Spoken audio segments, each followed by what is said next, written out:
Knowledge factory या चॅनलवर तुमचं सर्वांचं स्वागत आहे. तर आजच्या या व्हिडिओमध्ये एस ब्लॉक एलिमेंट जे असतात त्यांना लक्षात कसे ठेवायचे याची ट्रिक मी सांगणार आहे. तर चला स्टार्ट करूया. तर एस ब्लॉक एलिमेंटचा जो पहिला ग्रुप आहे त्याच्यात कोणकोणते एलिमेंट्स येतात? Hydrogen, lithium, sodium, potassium, rubidium, caesium आणि फ्रॅन्सियम. तर हे लक्षात ठेवण्यासाठी एक निमॉनिक सेंटेन्स आहे, ते आहे की हाल नकारे करू फिमेलचे, फिमेल यानी लेडी. सो हाल जो आहे तो ह जो आहे त्यापासून आपण हायड्रोजन, यल जो आहे त्याच्यापासून यल आणि लिथियम, न जो आहे त्यापासून एपासून सोडियम, के जो आहे त्यापासून कात त्यापासून पोटॅशियम, रेपासून रुबिडियम, करू जे आहे त्याचे सी जो आहे त्यापासून सेसियम आणि फिमेलचा जो यफ आहे त्यापासून फ्रॅन्सियम.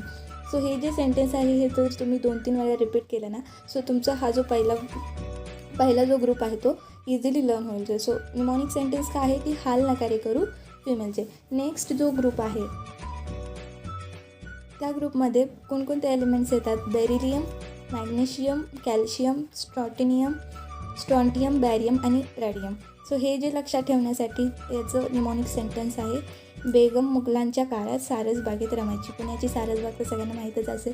तर यासाठी जे आहे बेगमच्या बीपासून बेरिलियम, मुघलांच्या मपासून मॅग्नेशियम, काळाच्या सीपासून कॅल्शियम, सारसबागेच्या यसपासून स्ट्रॉन्टियम, बागेच्या बीपासून बॅरियम, रमायचीच्या आरपासून रॅडियम. तर आजच्या या निमॉनिक सेंटेन्स तुम्हाला कसे वाटले हे कमेंट सेक्शनमध्ये नक्की कळवा.